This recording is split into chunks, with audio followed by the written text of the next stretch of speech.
ఆకలితో చచ్చిపోయినా అడుక్కోను మాత్రం అడుక్కోను. మరి డబ్బులు రావాలంటే ఎలా? అన్నా,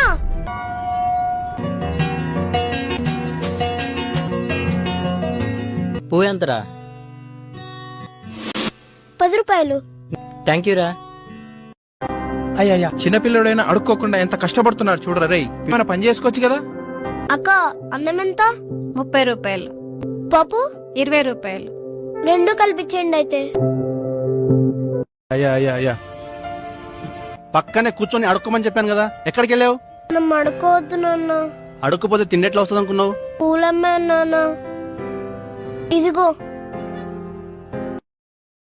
కలిగిన బాధలన్నీ కదలకు చేరునా